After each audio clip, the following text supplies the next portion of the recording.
Guys, this is Jasmine here, and this is my podcast, Stay Positive Morning Show for my business, Southern Gals Bliss. It's an online life and business coaching website, and I am a CPD, PD life coach, and I am studying to become an elite trainer. Woohoo! And anyway, so we will have 3 quotes and 1 topic to start your guys' day.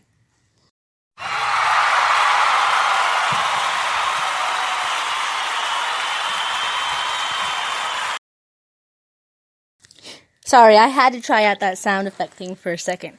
Anyways, if you have seen the Stay Positive Morning Show episode just a few seconds ago on my Facebook, completely ignore that. This is the first time I've gone live. I kind of messed it up, and I didn't realize that even though I deleted it on here, it didn't delete it off of my social media. Oops, mistakes happen, but that's alright. So, let's get started. Today is March 20th, 2020, and the quote of the day is by Socrates. It's knowing thyself is the height of wisdom. Thought of the day is change your thoughts, and you will change your world. The advice of the day is the longest relationship we will ever have is the one we have with ourselves. So, we must learn to love and value ourselves. And that was by Lewis Hay. Let me be completely honest with you. Even though I'm a life coach, there are many times when I give in to negative thinking. And not only negative thinking, but overthinking as well. Yes, that does sound a bit contradictory, because I promote positive thinking, and I absolutely love, and I am absolutely passionate about personal development. I will always have negative thoughts. Why? Because I'm human, but I've learned that our thoughts are energy that creates the good and bad in our lives. Can you believe we have, on average, 70,000 thoughts per day? Can you believe that? That's 2,500 to 3,300 thoughts per hour. So right before leaving your house in the morning for work, you've already had 3,000 thoughts. How many of them were negative?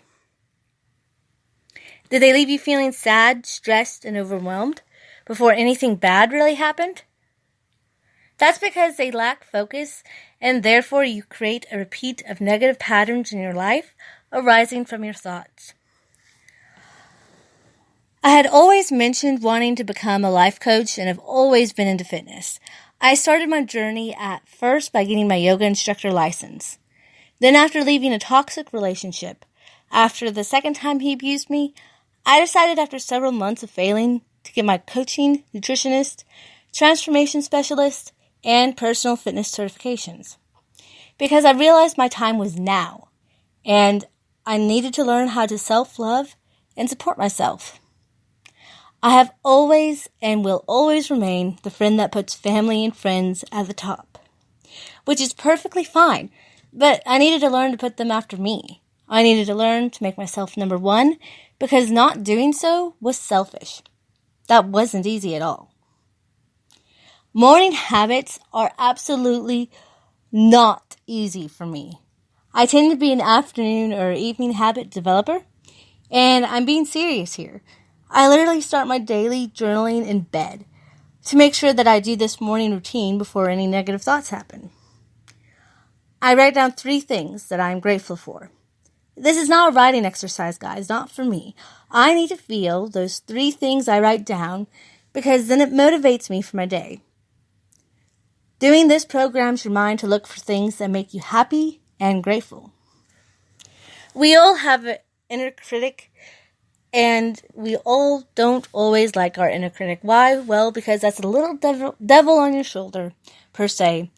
It certainly likes to tell me, sorry, I get ahead of myself. Whoops. It likes to tell me I'm not good enough, plus other negative thoughts. Even though our inner critic is there as a protective mechanism, it has a measurable amount to do with negative thinking. It truly does. We tend to ruminate, worry, and listen way too much to our inner critic, guys.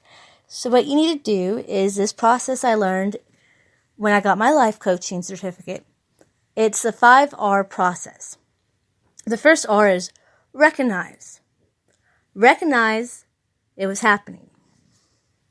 Refute. Refute. Refute the thought. Remove the thought through visualization.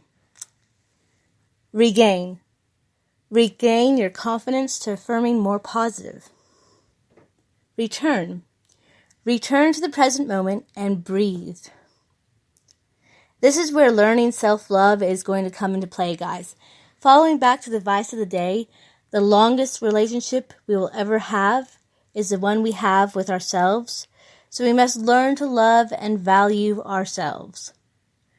Knowing our inner critic helps us to take